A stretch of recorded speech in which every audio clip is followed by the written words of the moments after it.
Habari gani Mwanakeo TV, kama ni mara yako ya kwanza tafadhali subscribe na turn on notification. Karibu katika ulimwengu wa siasa. Jina langu ni Diwakeo TV.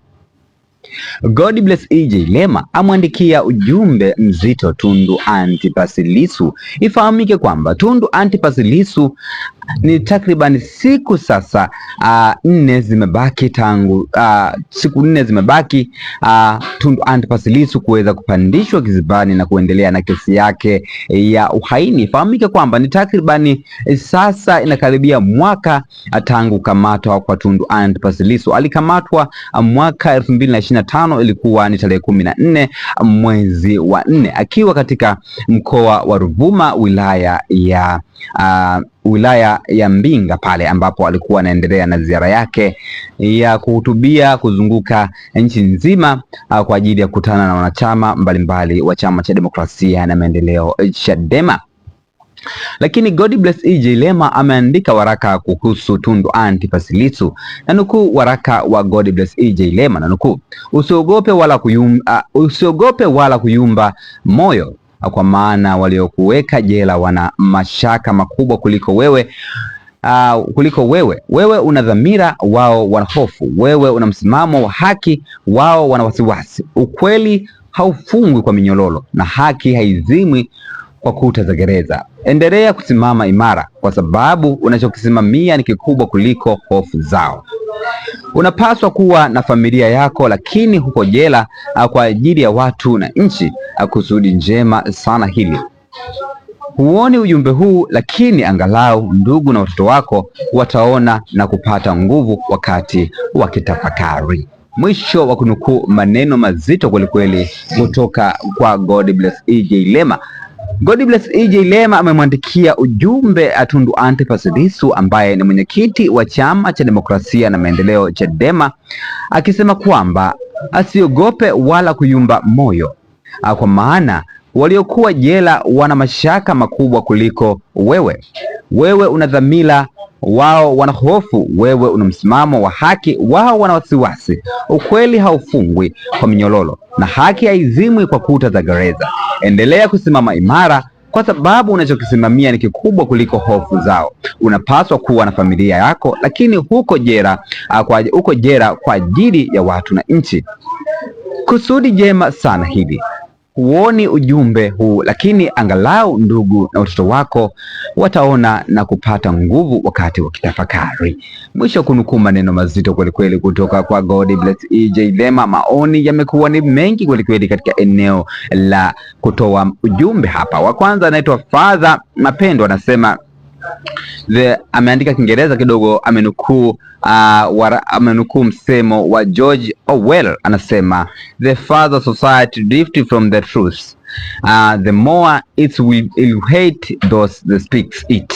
Lakini Mlima Sayuni anasema Lissu ni zawadi iliyoshushwa Mungu wa mbinguni. Lakini Ezekiel Andrew anasema hakika amekuwa baraka katika taifa la Tanzania.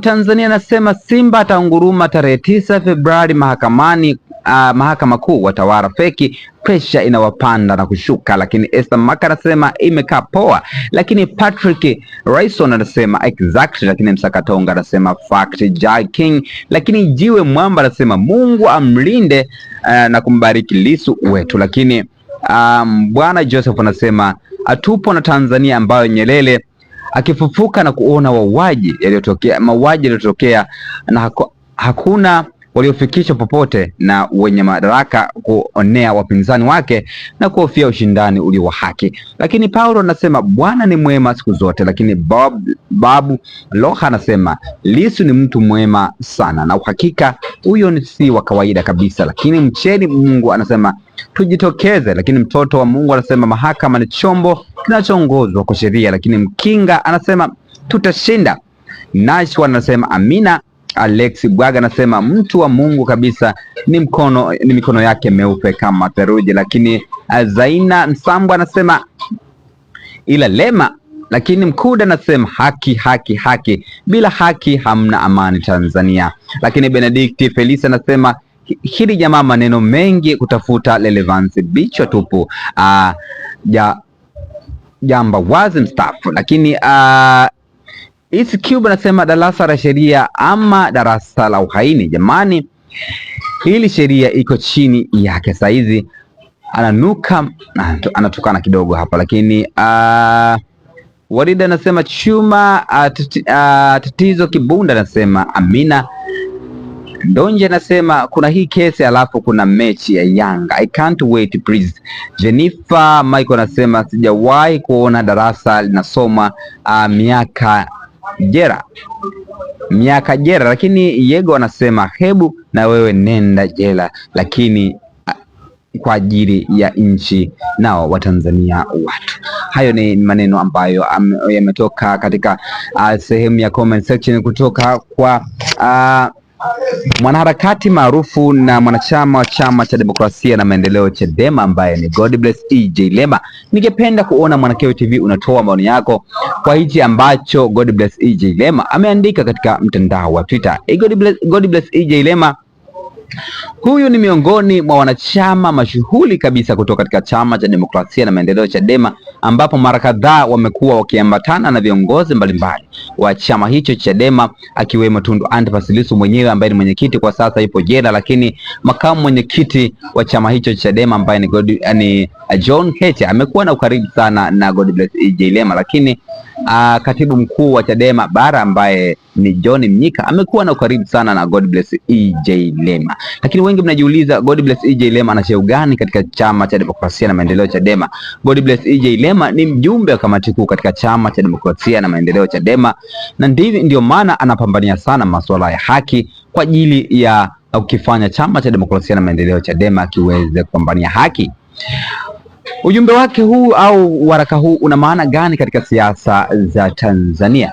Godbless EJ Lema anajitahidi kumpa moyo mwenyekiti wake ambaye Tundu Antipas Lissu akiwa katika minyololo ya jela au akiwa anaendelea kutumikia adhabu yake au akiwa anaendelea na kesi yake ya uhaini ambayo inamkabili takribani mwaka mzima sasa. Unakaribia mwaka mzima tangu aende jela kwa kesi ya uhaini, na kesi bado inaendelea kusikilizwa katika mahakama kuu ya Tanzania.